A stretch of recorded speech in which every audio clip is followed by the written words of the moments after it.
Pramo ato abusafo mamunyina aha UTV so enie omayimu ene amagodwa so nsam ayensa kane aboabo no eno na edru so agede ebremo efri abeka junction ewo enkrakopon mu this way chocolate drink osedio hia ene enso share special ice anu ensuo emu ode enemu ayekroji ena afa special drinks anu so emu gu ahodo do be bia ede ekoyie sa enwumako ene aboafo enkaye na akambom aso yasene ayede prompt beka seboy ebremo STV channel 360 kasebo ye twaguso na yentie de bedi emu akotini ebie Nana Adudankwa Akufo-Addo Ghana mampanyi ede ato Africa Union enim se wonka wontiri empam ho nya dwumaden emfasisa wonsi kasem Sanso and Environmental Protection Agency for ede ato edwase eni kwanse obia esi edan ewo asase a ensuo ewo so emu Ghana Health Service for Ghana Central Municipality eno Greater Accra Mountain asase a COVID-19 eye booster no wonom ewo omanfo ebie Africa Cup of Nations a ekoso no enra na abrewa eyipumakwan mu ema odini nyina eba ewiye na akanse no kwa ewiye no na chese Senegal na afa ne ntumapa efra wo mu a wonom ene di nkunum ede kuruwa cup no ekofie nam so ema Senegal mampanyi ahyese ene dai eya afofida ewo Senegal mu se de be ya omamu ni nyina ebetumi agiwani ewo cup a wo mutumi ede abafie no eho abusafo wei ene ensembia ebi eka na editie na edihwe ene aso no sokrojin a ede ebramo ewo UTV so ewo enkran abeka junction Midday ade Afia Adutwumwaa Morosa me ana prompt beka sebo no Midday ebramo afei emu nsam ankasa enie Ghana mampanyi na Adudankwa Akufo-Addo akasa ede ato African Union man enkabomko enim se eni de mada ebra asoso omunyina eka womtiri epam ho ye adwumaden na wonsi kasam eye global financial architecture no womutumi ede sisam na no betumi aboa ama odwumade efo sikasam ho no ni nyina etumi akoyie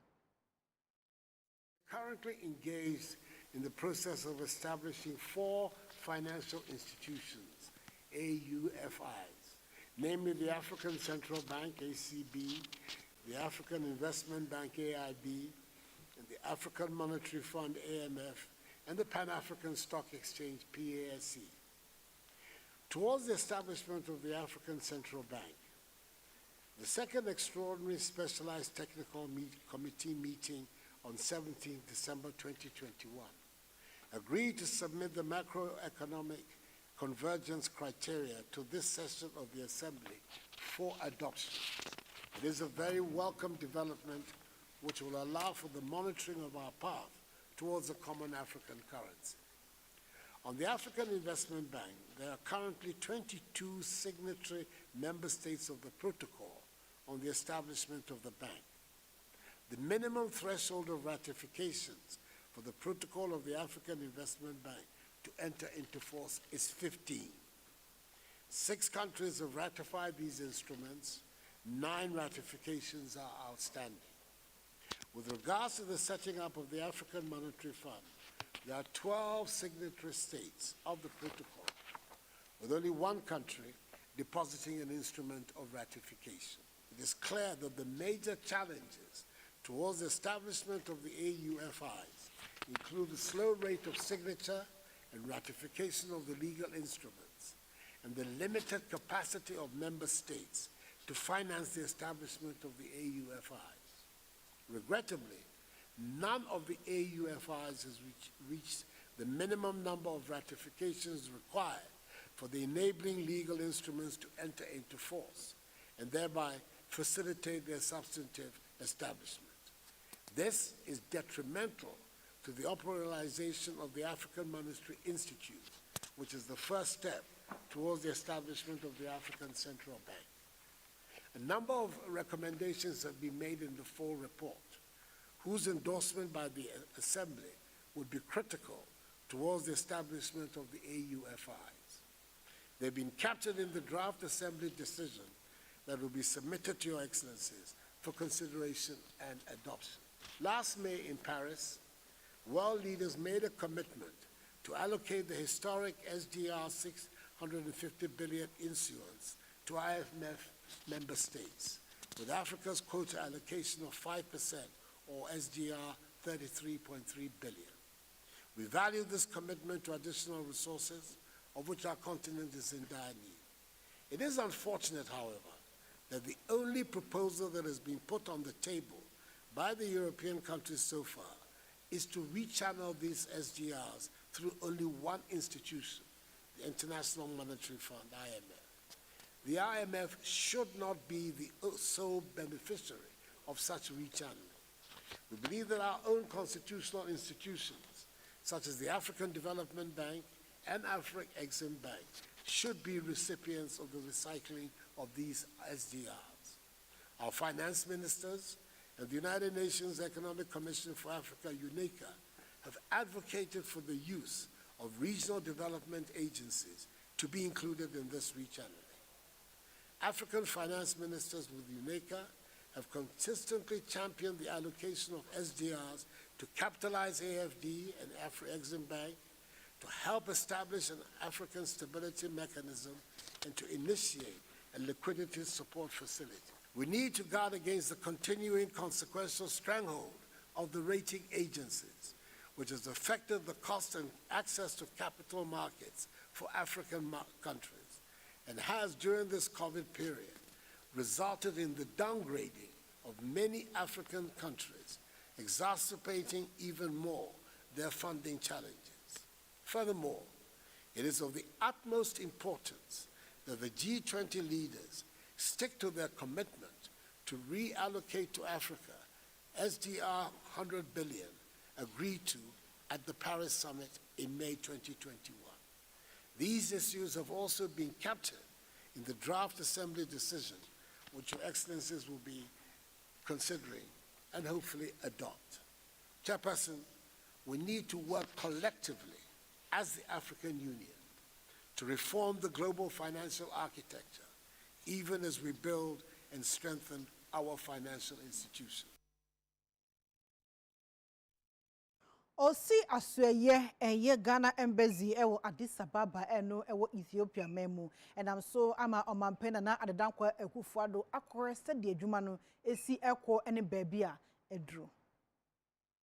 Wafi atwa mu ena Ghana mampeni na ado dankwa akufu ado edi aso ebo fom ewo Ethiopia wona henkuru Addis Ababa mu ebo kwan to ho se wonsi Ghana tenaye anasa asoye embassy ewo honom na sa asoye ebeya bansore to asonson conference rooms VIP suite na fe guest rooms nyina bi ebo sa dan mu abebre mu mpenifo akwakohia mu ewo Ethiopia a woto ato adwen to ato no akire no ena Ghana mampani ene foreign affairs minister ebo ana ekokohwese sen ena dwumadie no esi ekofa na ne okoye okohuye no eye wonani sopa. We have finalized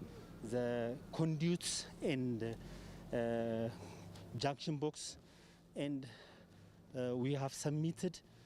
everything. We have finalized. Done very well so far. Thank you. And we're going to, that's why I wanted to come and have a look. And we're going to do our best to see how quickly we can resolve your problem so you can finish it for us. Okay. We thank you for your patience and your commitment to the project.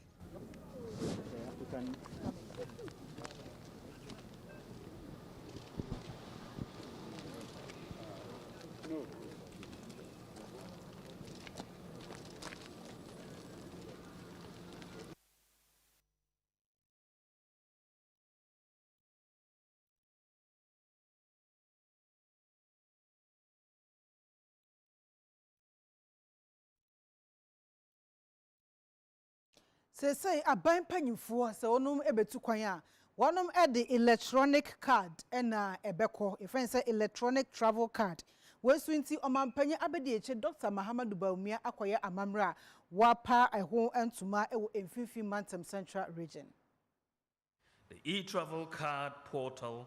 is to replace all manual systems of managing impress in the public service by delivering personalized cards to every government office and employee. For the first time in our history, we have paperless clearing at the port because of the digitization. And that has really reduced a lot of bureaucracy and corruption at the port. We have digitized the process of passport acquisition. You don't need Goro boys anymore to get a passport. You can apply for the passport online, go through the process, pay for it, and it can even be delivered to your home once your digital address is there and they have it. For the first time in our history, Ghanaians can renew their NHIS membership from their mobile phones. For the first time in our history, ordinary Ghanaians and law enforcement can find out the insurance status of any vehicle on their mobile phone using the motor insurance database. Digitalization in the accounting field is about incorporating interactive technologies and transformation of accounting processes from manual to digital, so we achieve agility, practicality, and assertiveness in ensuring efficiency in the management of the public resources. I'm well aware that the Controller and Accountants General Department has fully adopted this agenda through the electronic enhancement of its business processes by continuous management of the Ghana Integrated Financial Management Information System, GIFMIS, the upgrading of the third-party referencing system, TPRS, the electronic salary payment voucher system, and the e-payslip system, among others. I must say that these initiatives by the Controller and Accountant General Department are commendable and in the right direction. We are going to be unveiling the dawn of an era with regards to the administration of official travels by public officials. The e-travel card is designed to facilitate the cashless disbursement of travel allowance and other payments for local and foreign trips by government and all other public officials.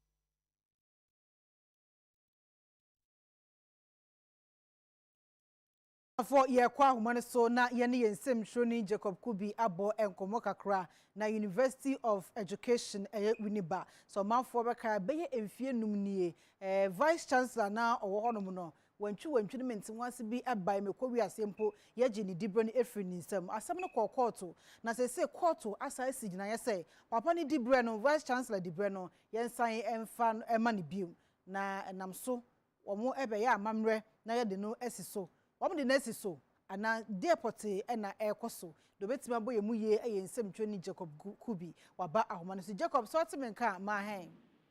meje so obai ma boko de na me adum yo University of Winiba University of Education Winiba den ekoso efa Vice Chancellor di Bren ho yo me no ka say die Winiba University of Education home intensem die Ghana fo nyina na yo omoni sema January 2017 mu homo no na openyin na okane na oda school na no openyin Professor Mauto Aboke ono na ohwe ohomo na modi subo bi ebubo na efa tikatin hu ne ka hu nti na ko ba ne ta no ye gini dibia no edifi ni sem edito homa Professor Mauto Afrobroni eba bedi efungwa no so mini ka say ni fie adodo aban de man so contract school na no aso ama weja efungwa no edesi ho ama efungwa no koda mpan wo mu na Afrobroni otan edi asam no court bium mo ko hwe mu no ene court Winiba High Court ashete in some of mukafa no huni nyina no enye no kre nti yensan emfa ne dibie emfa ma no nti na me no ka say omaye amamre eni bibia edi nesi so atisi a oba ha na so wo hwehwe visia oda school ya no a nya obi a say openye anana kane no oda ano dada no Professor Mauto Aboke sisi ano ye dibie no ahye ne nsa Uba school mu ha police for and the doors who were happy. Can I nka bibisa because oba na manche gidigidi yam bring ko ehun gidigidi and I mean no kate ahadi ama ọma ya amanya ni bibia area yɛde na esi so a obia etu nika ọkọ ne fie ba yɛ deɛ sɛ oyɛ wɔ school mu ha se ba nhwɛ mmranteɛ ne nketesia no ɔmo anim a wotumi hu sɛ ɔmo ani agye paa yie sɛ tete adeɛ asomdwe aba school mu ha se yo mo ene wa manebo awusafo yensem training Jacob Kubi amanebo eno de akogo no na okasa Afia University of Education Winneba as say the kaneno vice chancellor na owonom ne sade ni dibre no amane biem a mo aya amamra wode no esiso ye to akase bono so akọ ensem foforo emu Environmental Protection Agency EPA wonum akasa de atodwasa de ekoso wo memo no muduro no a wonom a wani enje ho na sesi ade ba ko etete omu ye pa ye ekwan a ebinum afaso de mra ahye omu nsam na asase a ensuo aye ne si ya atwon a eni kwan sanka omanfo si dan wo so no sesi sansase no na omanfo agiata wani ase a wo si dan na nunti wo sisafo nyina no obeye emra bi na odonom afaso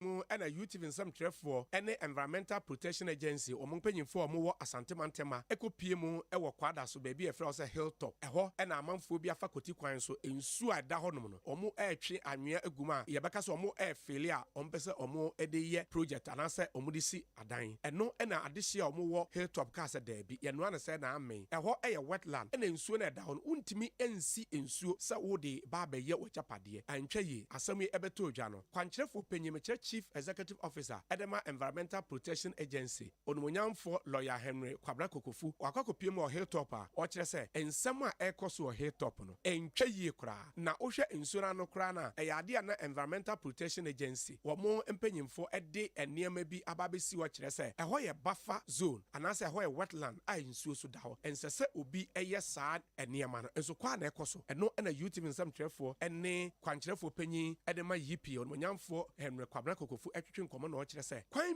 bia yipi ebefa so bia se saa hilltop saa feeling na ekoso no ombesi saa nkrofo kwan no se ba se court kra na woso omo kwa omo ebeko na nam so krampo ama nkrofo omo ye adwuma a police for tima che nipa be enan enso kia ne ke yipi ebebo modern se de be ya adehye a omo esu wo hilltop se ebinum enam koti kwan so a omo ese ensuo no omo betima gina ho ede ama adehye no na no dwade na Environmental Protection Agency Ashanti Region Office enyante yese dwuma ekosuoni brantie tumrika ba ha ebeye se munyai adwuma ne ye ene ade na de kye omusa ba e make arrest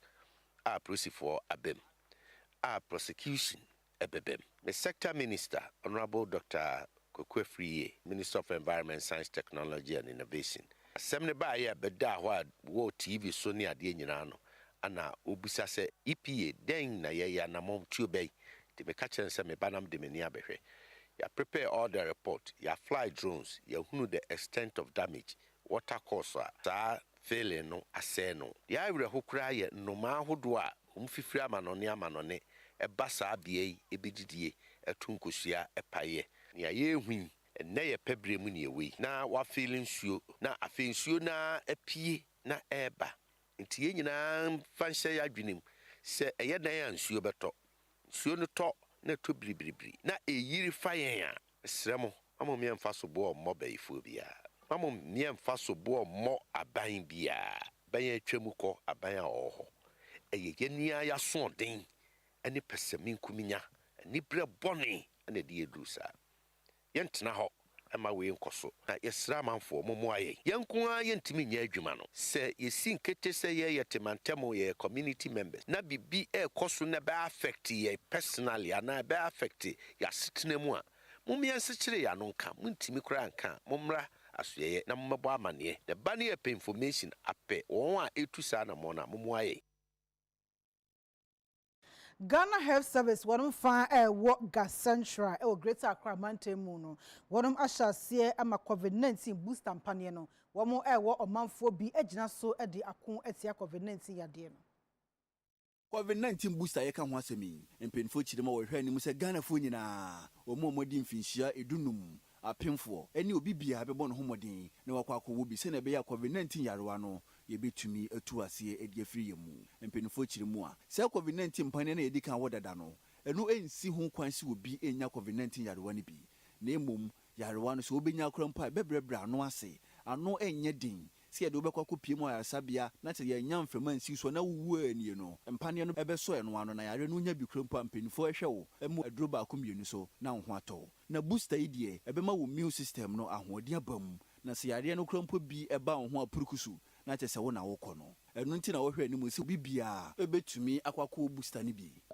perception a corrupt amanfo adwen se we are obema we are untimi eno erenda we are unwo ene hunsensem bebre it is all to get them to understand say enye no kre enye political vaccination and it has no political color enye no kre say we are NDC ni now ko vaccinate abetani into MPP and enye say ye the vaccination so eba ema MPP for nkwa. It is for all Ghanaians, and encourage amanfo to be able to say vaccination on fan figures are no data no who no gasentra ya boy homodin mesre say yankoswa ne boy homodin na nya obia in this municipality need to be vaccinated. Na ne kasa akire no ene opanyine kwankyerefo no na da yaresa no ewo mansine no mu Dr. Esther Wadame Asiedu enso ekasae. So enye wo a won woda na beba be vaccinate. Wo a woda wo primary series, that is when your first and second doses of Avia, Astra, Pfizer, Moderna na wafa J&J ni bi dada. Utumi ba for booster say bosome be miensa ekosi ensia etwemu a obetumi aba ye health facilities ni mu bia abeji booster. So wo obi nda so a obetumi aba pane na ebi wo ho COVID pane na ebi wo ho a ebetumi dia wo. There's no evidence say ofa wontumi enwo. Inti obia wo fie no ye encourage wo say obeba obetwa ben ayaresa bia na any vaccination site na wa ba bewo. Sene ebe ya obebo wo ho ban na ye wo ho ban kwa na obebo webusuafo ne wo namfofo nyina obebo mo ho ban se otumi wo pane na.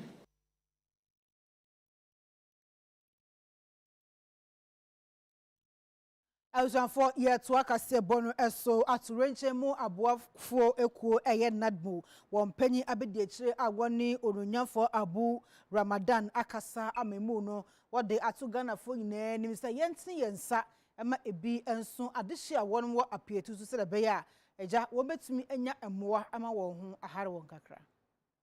Adwumakuo no kwankyerefo panyi onumonyafo Abu Ramadan na watwi wasra Ghanafo nyada se yenye yafamu de bia damfamwa adehye omo ho aka ewo Afia tene sansa wo yonkoda ene woda tania munim no resettlement yegusu ayeye aban hyehyɛ so koso a sene be say ebesi new community na mom Afia community na mom but so far ne de as engine have done me say appeal kesi ayeye ne say no de say Afia for no more too much. You bet me order because it's not just rice. Timi di mu nko ha. Nti se be nya bro beans ni other form of foodstuffs e bet me abo omo a. Anka ini beji but ye ni so ye da engine for ase. And we are calling on corporate Ghana.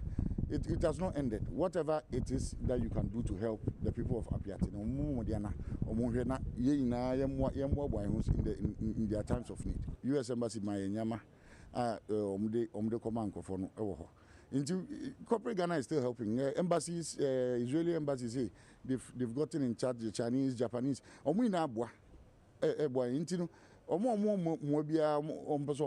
The doors are still open. You can still come and give us that support.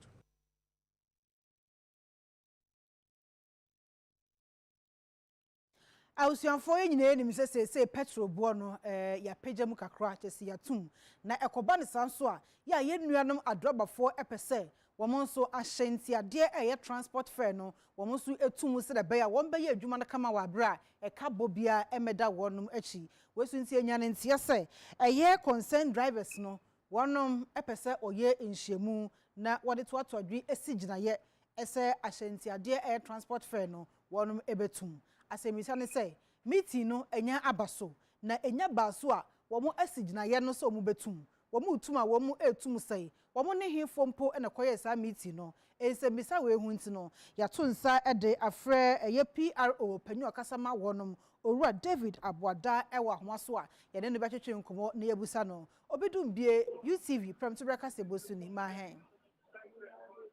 ye nia boko de nyankopon de na ateye nkwa ene ahondin ewo ho yo ye da sese waje so nya bia bu meeting na nya abaso ai na no ya wada meeting ne ba so ema ye transport operators e wo Ghana nyina ehiem ema ye nyina ya no ko bankro mu se nka energy yi aye on the 7th ye the lorry fare to mu aye 30% e de beba be tuja be emra ye meeting ni we pepepe ena ye pray minister pray say officer osia coalition no ene 4 o'clock it is obi saya meeting ni de ko so ema transport operators ni na ye nyina ya 40% atu be ene minister say oni ye de sia ntie ko sia efie de e woni ho na chese enya ade a sa 30% na mutu mu no ebe ye adwuma ebe sha se nne enye ade a e sha se nne be se ye minister ko sia ene ewia 4 o'clock ewia se ye wia ansana se ebe ye dwuma ye be kire eda potia e wo se ye je be ye ndie commercial transport operators ni nyina no jadwin akobenkro mu ama ye mu se 30% ene ye je se ubisa GPRT kwa sa no beka cho ubisa cooperative sa no beka cho ubisa all the transport operators because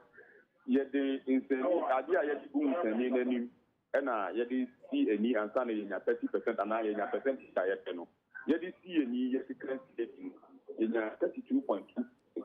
into 32.2% no ye wa reshem say e minister wa e the same criteria ena ye use nti omunso o be use the same criteria nti se o tredi ba na ye srea ye rinse 30% na ene ba be tiso na je se sa meeting na mo ye na ye mo am ho ye panyin bia na ba mo panyin bia nsheda amabi ya transport operators na ne ho yo me fa cho ye das papa se oni abonkomo men so me da ma say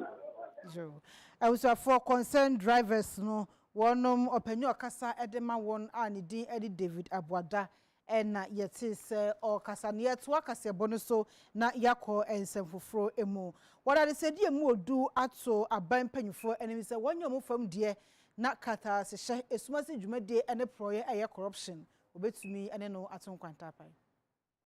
osofo de sansem wenyina tudwa wabra na wode won futuo musika 78,750 Ghana cedis esi na by 20 feet foot bridge edi ama amanfo wa abominam esikafo amantem wa chimni utafo osofo chirimu a enye bibia na aban no awose yedi yani eto no so kakra ye nyina ibetumi ayede aboase o man no awose nyina ayeye na nyina mu no sa amanfo benya akomapa ne pepa na watumi edi ayesa tu ho acha adwuma ya ene na mpenifo wa aban mu awose kro no bodwirim me ne proye wotwe wo ho edifiri ho ochirema so obi anyanya tumi ewo man mu pe na kyese nipa ne yembo ne kyem so okoka na asempe na obisa se do no hu ayam kwabrane so nya aban adwuma mu hyese kim na dwirim proye ani sikadie na ne nyina no emboa ema man ma no omunya pepa emfa nya doye ntebe ya Ghana fo nyina no obi antwe ne ho emfa mfiri kata hyehye ho na oman no entumi nyini se ne wosi nyini fa se bibi se wo mpotem a enhwe emene emfa nipa life emanipa enwu ansa na ya set committee. No, we need to be proactive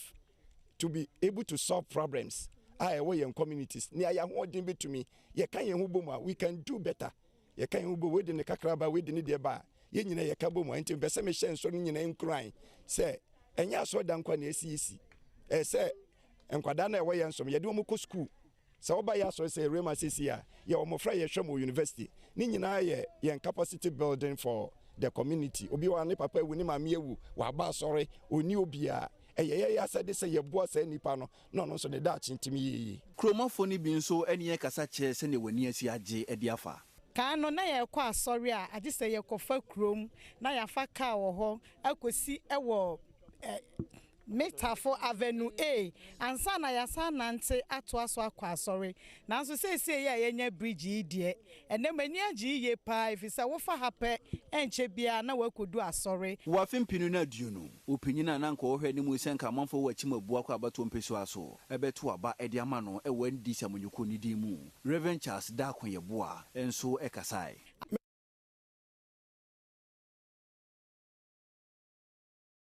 Yet waka se bono eso Ghana Physician Assistant Association ekono wo makasa da district dear eto asoye sharp modin so enim say eni die mada won hwe emfa hyehye enwu akwan so na wo ma wo new regulatory body bi se da beya won dwumadi ahodo do betumi di wani adi akire adane dane mu ede ama won Medical and Dental Council MDC ehun nanso mu kire mu se enya de se MDC ene omu di ne yie kra be se emfie kakra ni won hyehyeye ne anamo ahodo a wotu nyina kire se obese oka Ghana Physician Assistants Association ede omu hye ni nyina ene se MDC nsem otaka ne se physician assistants no omu nye medical practitioner kire se omu nye doctors nti omu hu die nti a ewoso omu kra omu ne omu wo ekuo baakum ne sanso nti no omu so hwehwe animu se ye better council bia ebeye omu Edia National President Edema Physician Assistants Association Ora Emmanuel Yawapia ena di nsem nyina to dwa won semtrofo enhia mu a wo mo freye ewo kumase wo sim sesia no wo mo emma asuye hwe sikasem so abosumi mienu sa abosumi mienu pentem no won hwe sem physician assistants enkronkro bebro adue wotwe a yatete wo mo tifie mu nya adwuma nye no ye befa wo mu nyina financial clearance ne beba ama mo so yafa mo adwuma enya enu nkoam wo se physician assistants asemba ko ene se ye wo mo nkrofo ni bia omo ye intense okwa yaresa bia hodo a adwuma ndi omo ye nanso ye mfa mo nto aketua so eno so nti no se animanim ya aban no ne aso ye hwesi kasam so hwe se omdo mbetu aketua so eye October ye twem 2021 ye conference ani ya de nyoma bi gu akwan so se aban ene aban dwumayefo a wo Ministry of Health no Medical and Dental Council one mo hwe na won hwe na won ye ni ye amaye se na be ya ye dwumadi a ye di no ebe koso ye ade ama omanfo e wo Ghana man mu na momu ne atwen ahwe ni ma won mu nyina esisi won aso e wo ho e bi se won mu hu group no se bia group no e ye mre na momu ye be se ya kire mo se ebuo ne ebu ade e na afi no ye di mra so na ye nyemre sa and if it's in no, I'm about to yanka. And some say treatment and medical and dental council at the Mayan as a physician assistant group. No, you need Angie. One more say, you're medical practitioners. Since we don't see why we should remain with them. Until you say one more tier, if you are almost set it, you cancer mine. Over 800 physician assistants I will train one more school. The whole of last year, one will be employment portal. When be back po am a physician assistant group no if you say one more financial clearance it's your catch Ministry of Health say within 2 months no one more financial clearance our Ministry of Finance and farmer physician assistants no send ebe ya one more so ebe nya employment Anesifo ene wonia eje awo wo mukabom ko eye Union of Professional Nurses and Midwives emu panyufo ewo Asante Mantemu akasa amemu no de atu edwase anesifo no wonia eje awo no wo mu yie die hyehyeye eye welfare enhancement policies wonom ebehya se ede aye adwuma na abokwan ato honom na saa nyumafu wonom empom ene omasetena mu atumi akoye wose ekoba ne saa won betumi eku wo ho ahwo nsepo mu so di aboa ama apomoden pa atumi akoso e Ghana Anes for omo Ghana ha ebinum ate omo ho afri eye omu kuara dama omu wom ababeti ekua e friend Union of Professional Nurses and Midwives Ghana enam so ama omu nyina ababe PM okumase wasante mantema omo adansa ekua edi omo ekire se niema bi na enkoyie ekua no omu ewom no enti omo hu se enam se Ghana nkasa ye constitution ema kwan se woye adwuma utimi eti ekua no eno so nti na omate a omo ebeye fruit omo nam kumase montene so otafo ene mia hodo ka omo etimi ebi ano na no ena omo twetwerefo panyin General Secretary Dema Ekuo owura yere Rosemond Ajewa ene youth nsem twefo ekasa na o kire se omo de omo abasa anesefo omo Ghana omo bedi yi omo ebetimi ehu se omo eye adwuma niema ese efata bia na omo benya eno nti ena anesefo ni bi ate omo efri Ekuo dada na omo ewo mu no nurses ye Ghana da bia na yakase yaketu ya wosoro bayan se bese enso ye enjoy yaketu ya emra enso ye wasase so enti eba ne se e wo se yɛde yɛn ankasa yɛn destiny ɛhyɛ yɛn nsam na yɛyɛ deɛ ɛbɛtumi aboa yɛn ho sɛbi asɛm bi to a wobɛnya ekuo bi a wɔde ho ɛbɛwakɔ dom. And there are so many policies that we are rolling out. High purchase scheme. Nurse ni bi a odom yekoi. Any kind of home appliances, you can request, we send it to you, and then you pay at a low interest of 10% over a period of 1 year. You assign the loans at a rate of 11% per annum. Sesi ano the our pipeline ma ye ho adwuma the land scheme. Ya hwehwe asase ewo region bia a ye di ho dwuma. Said nurse ni ana midwife bia odo ho adom ekuo we no. Obetimi age asase no. Na watua ne kan kakra. Eti ento se ube ko ahomedie mu no. Na watimi anya wankasa wasase a obesi dan kakra wode uti ebekwa akoto so. Enti ano nurse ni ana midwife bia o hwe me no. Me ma wate ase se ye de wo kanko esi ye ni so. Eti mesre se onfa ne ho embedom yen efise eni pa bebre e wo ho a yede ebe mamo eno echi asante mantema otituna ni a oda no meche president owura prempe agiman so ne youth nsam twefo ekasa eno o kire se ekuyo na ba se betima aboa anesefo yiyeyo enti no obesra se ne nuanom omo Ghana ha nyina omomfa omo ho enjim die ye kan se we nurse ni se on join the UP na media ulusu a lot free life insurance cover. Sa insurance cover we nya wo nurse na utua monthly premium no. UPNM jikuo no ye de sa cover na ato ho adama wo mo se ese ye de security eto ye members no ho ebo mo ho ban. Nti wo ye member didi kan wo nya free life insurance cover. Na ni nyina no ye nema ye de apagya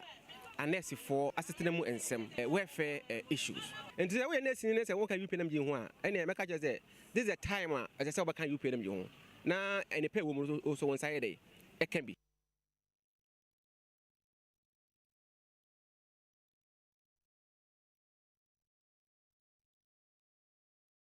Ode adesredia atu sika krabia hodo wo memu anim se eni de mada ye nuanom a wadi dem wo nipadua mu ya wonhwe emo awonom ema wonom bosiamu akwanya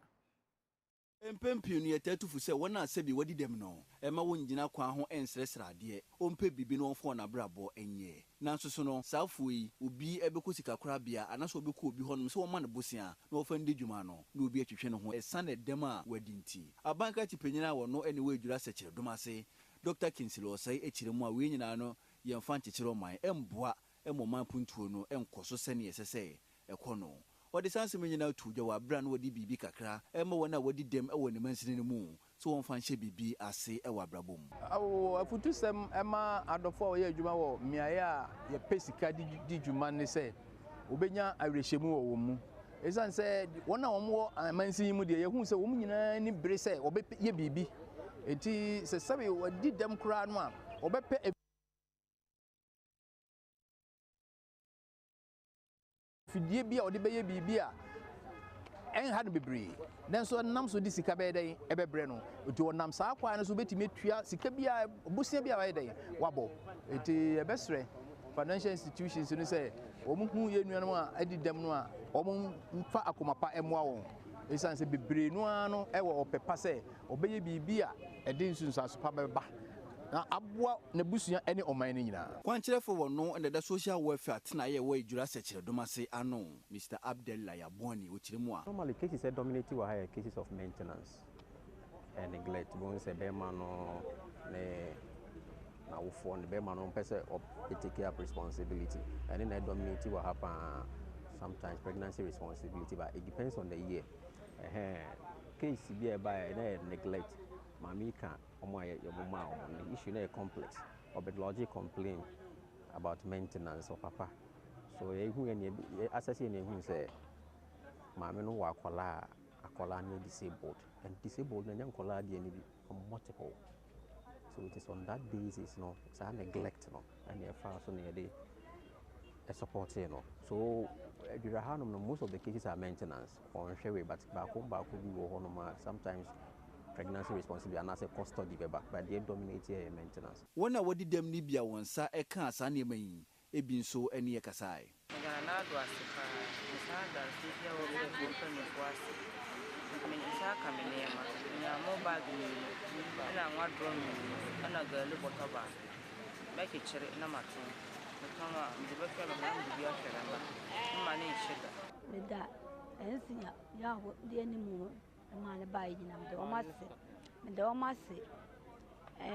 Social welfare penimu de na sipi na minshira no. Na me mo moduma mbo nyina enkoso emame. Dan enema na mesa aka no. Me de betone ensuo ene kenken mu nyina ntia no mi se beboa no. Aban bi aba oye bi ba we na wa ya de we ne de na ise me fan se stronko ti men na nsi so ada aban asese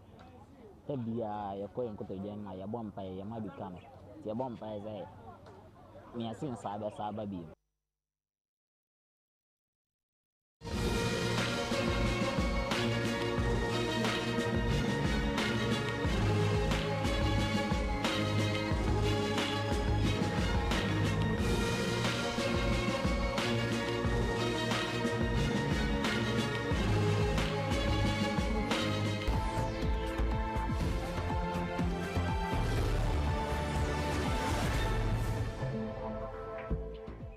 Sawukwa wasa east menslimu wato emantemu a womu okro baako omo frɛ no saponso na adehye wokro ni mu no asre aban sɛ eni dim omo pɛ teacherfo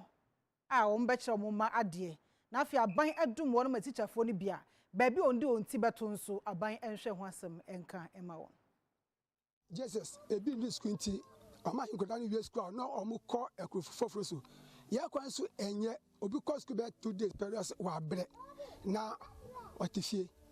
ye ndi teachers su wo school ho nti ya oma na ya febi aka teachers 3 na omo school ho busu bia ye tia o 300 Ghana cedi any oma ye problem kada yeso titri contractor na who abeji kwani de this nyami ye ni hehado oba kwaso ine miensa ombebio be busu miensa poni ye hunu po kwanso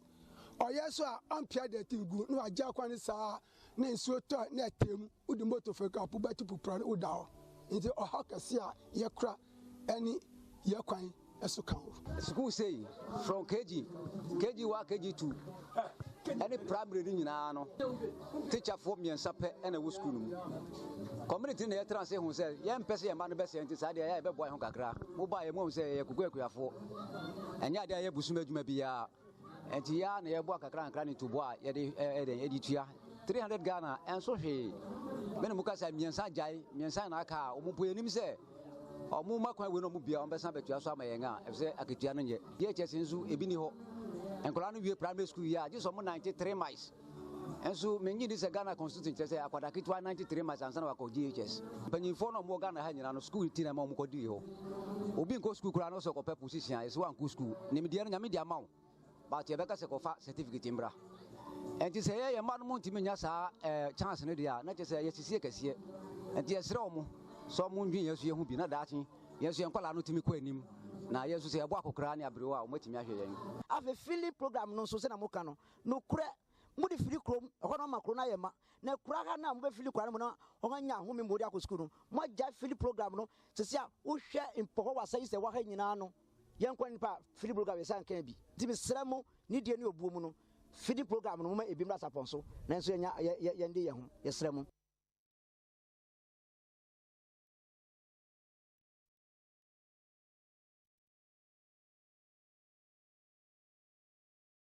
Awusanfo de kasebo no kwama hudro so ensem emu Africa Cup of Nations akansi eja ebibifo nyina ye koye ewo akansi emu no anampo eye ball bo emu no enra ena abrewa eyipuma ekwan mu ema ni nyina da ye de ekọ eweye da enra no kruwa eye cup no Senegal ena wonom etumi agi ya odi ko won kromu eho ani gie no aburo so kra o mani agiagia America se wo ho enam so ama Senegal mampanyi ahye se ene day eye adwada no eye Senegal mamu nyina ya for fida holiday ade ya omude ji woni kakra ewo cup a wonom atumi age no eho Africa Cup of Nations yetwanitia efren AFCON eye ball bo akansi abibrema man na ehwebo na ndura kwasi ade yi na Senegal woni wo man Egypt omukoko pie mu ewo finals a omobo 90 minutes anya di obia etumi ehye bi ntie di 15 30 minutes esa to so eno so no obia ntumi anhye bi eho akohia sa atopreko penalties yebo ne ye de hwe ne obetumi adi nkonim na eno na Senegal man no etumi hye 9 ema Egypt man no ehye mu mienu na chese Senegal man no na afi AFCON akansi ekọ ewo Cameroon no watumi adi mu nkonim na wei ene ne etoso ne impress aso akokopie mu ewo finals 2002 okopie mu ewo finals anya di otumi giye 2019 so no okopie mu ewo finals anya di otumi giye na 2022 wakopie mu ewo finals away ene ne edikan kura Senegal man no watumi agi Africa Cup of Nations akansie no kuruwa no esine na so ne sayo sintino mampanyin aye ne se nadwode yi eya fofida ewukrom honom enya di obibia ebekọ adwuma wontina fie no wonje wonani esanse ne wahwe animu ache no wonsa atumi aka ewa kansie mu omampanyin kiremu a na nko wakwantuom ohwe di dwuma na sanse ne man no atumi agi AFCON kuruwa nintino wotwa ne woye nyina so eba bi pie mu ewo man Senegal mu enne na ono ankasa wo hia players yi wa ma omo akwaba ama mo piao na eno akire no ekina benada obehwese wo no omu nyina behia ewo na tenaye eye presidential palace na nsem kan ne wo so de ma omu bia no wo de ama omu na hye wo nkran.